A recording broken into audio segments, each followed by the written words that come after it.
Hey, Bad Moon Pajamas. This is Katie again. I have this wonderful, amazing new way for you guys to approach hostess coaching. Um, it's an idea that I kind of came across and decided to adapt it and make it fit more for our team. I just want to reposition this photo because it's really going to irritate me that you can't read it all. Let's see if that's better. Okay. That's better. Anyways, I ran across this idea and I really thought it was something that would work well for our team. So I have created a mock hostess bootcamp training. What this is a group that you would design your own. This is a mock group. This is just the one that I have designed for you guys to check out and glean ideas from and take ideas from, whatever you need to do. I know that hostess coaching is a pain in the butt for me because I start, 3 to 4 parties a week. So that means I'm sending the same message to 3 to 4, hostesses at the same time. I'm answering the same questions from the same hostesses all the time. And it kind of just takes a toll on you after a while because you feel like I've already answered this. And if they could just, see the questions that each other are asking, it would just be a lot easier and it would make hostess coaching so much easier. So we use groups for everything. So why not use a group for hostess coaching? So what this is a boot camp, for lack of better terms, for your hostesses. What you would do is, like I said, you would set up your own hostess coaching group. You call it whatever you want. I went with boot camp because I think it's kind of clever. You would add all the hostesses for that party that is starting. So I start my parties on Thursdays, and I always have 3 to 4 hostesses on Thursdays. I would add all of my hostesses probably Monday or Tuesday, just kind of let them read through everything, take it in, ask any questions that they have in this group.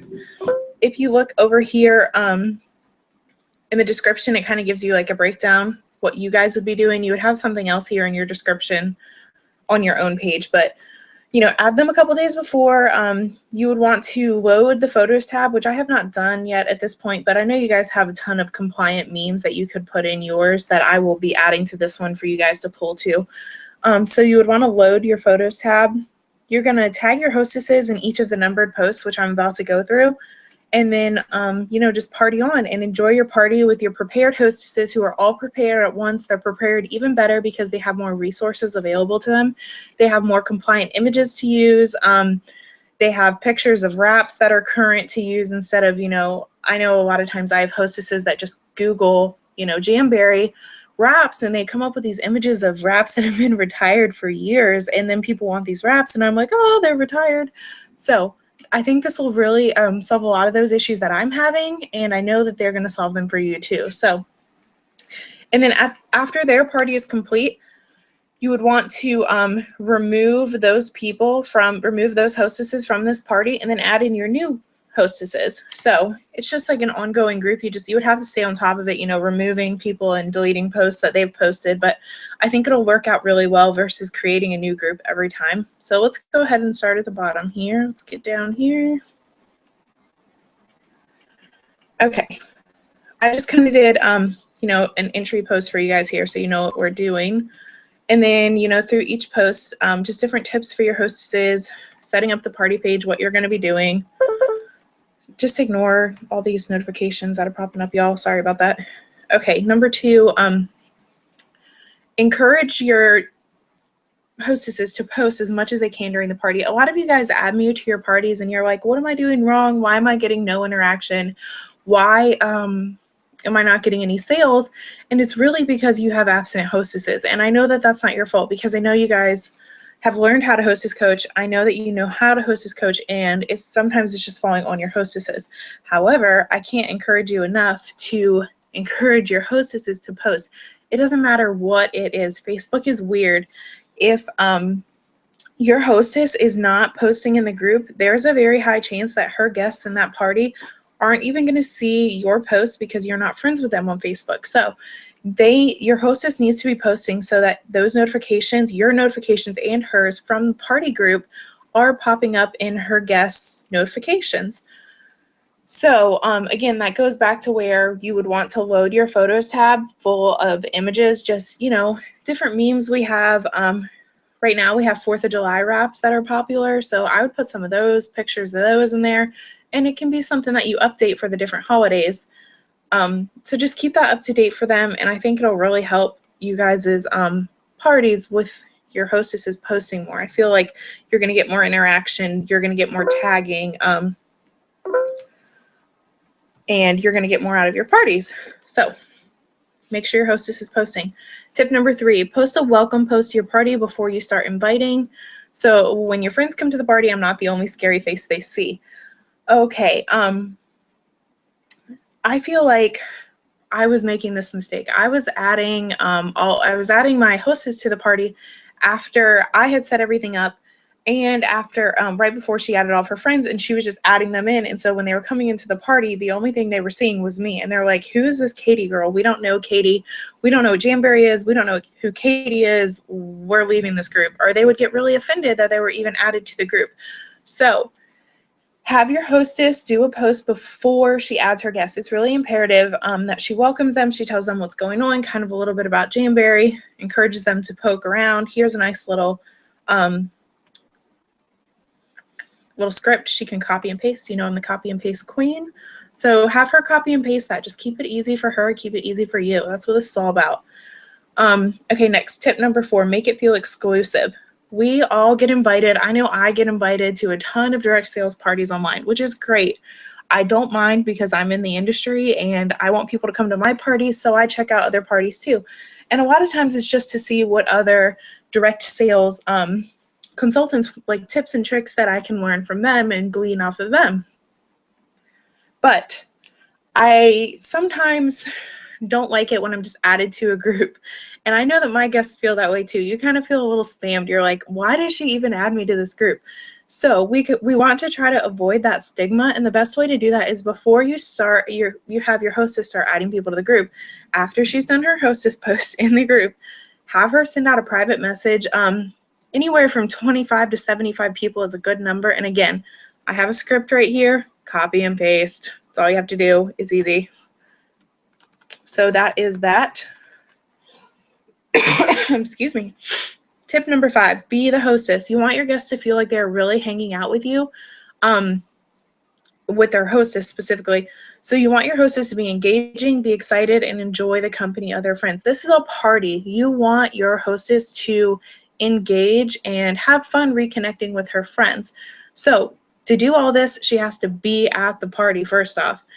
And she needs to understand that we as consultants are the entertainment. She, as the hostess, needs to play the role of a hostess. If this was an in-home party, she would not leave her guests alone with the Jamberry consultant and, oh, I got to go pick my daughter up from school. You guys have fun. No, that would be awkward. You're not going to leave your friends with the creepy consultant, the creepy clown, as I like to call it. So encourage your hostess not to do the same at an online party. If you're the only one posting in a party, her friends they don't care. You are just a Jamberry consultant to them. She is their friend. They don't care what you have to say, but they care what your friend has to say, what their friend has to say. So if she says, oh my gosh, jams are the coolest things ever, I love them, then her friends are going to be like, oh, what's Jamberry? I need to check these out. I need to try them. Then they are willing to see what you have to say because their friend has opened that door. So make sure that your guest is there and she's engaging with her friends. She's enjoying the party. She's having fun. She's tagging. Cannot tell you enough. Your hostess needs to tag, needs to tag, needs to tag. All right. Next tip. I kind of went over this in the last one, but again, I cannot stress this enough. Your hostess has to be at the party. If she leaves the party, if she is MIA, you're going to have a dud party. There's just, I mean, yes, there's been exceptions to this. I have had a party where my hostess didn't do anything and her guests were just super generous and wanted to help her out and were receptive to talking to me, a person that they had never met before through Facebook. But a lot of times that's not the case. If your hostess is MIA, the guests are not going to be there. So what can you do to avoid this? Well, start from the beginning and warn your hostess that you are in this for her to get rewards, but she has to work for them. One thing I see a lot with new consultants especially, and it's something that I did too, was we want to book parties in the beginning. So we tell people, book a party with me. It's easy. I do all the work. You get all the rewards. Don't tell your hostesses that because it's not true. Your hostess is going to have to put in work. And if you tell her that you do all the work and then you start hostess coaching her and saying, hey, can you post this? Can you post this? Can you post this? She's going to be like, you told me I didn't have to do any work, and now you're wanting me to work. And that's when your hostess is going to go MIA, and she's going to stop responding to you. So be honest with her from the beginning, because you want to build that relationship, because you want your hostesses to turn into possible recruits. So don't tell her that you're going to do all the work unless you're going to do all the work and you're not going to a hostess coach and you're not going to, have her put into the party what she needs to put into it for it to be a successful party. So don't let your hostesses go MIA. Sometimes it still happens, even with hostess coaching, even with not telling them that you're going to do all the work. Sometimes it just happens and people don't understand that this is our job, and they just, kind of fizzle out. And I don't know what the answer to that question is, why it happens. It could be because sales aren't, coming out of the gate. You're not having, $300 in sales or something. I don't know.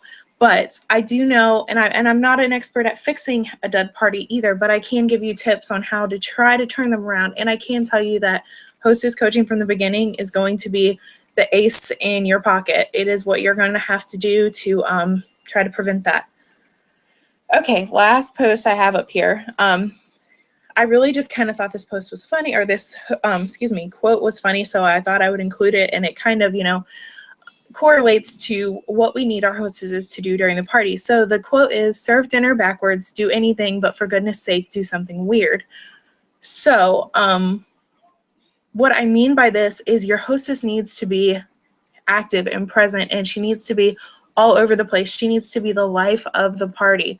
She needs to be drawing the guests in so that you can seal the deal and make the sale and get her those rewards. So again, I have in here referring our hostesses back to that photos tab, which is going to be up here. It's going to have all kinds of pictures in there for them to see. Also under files, I'm going to add in some hostess posts, like 2 weeks worth of hostess posts, so they can just go through those and pick a post and copy paste, because copy paste is easy. All right, y'all, this is my solution to our hostess coaching.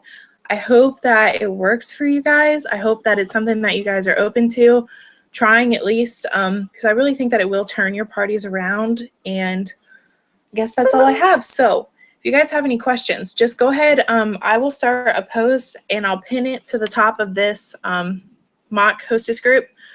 That way you guys can write all of your questions in there and we can all see your questions in the same thread. So when you see that, that's where I want you guys to post questions, and I will answer them to the best of my ability. And I guess that's it. Have a good day.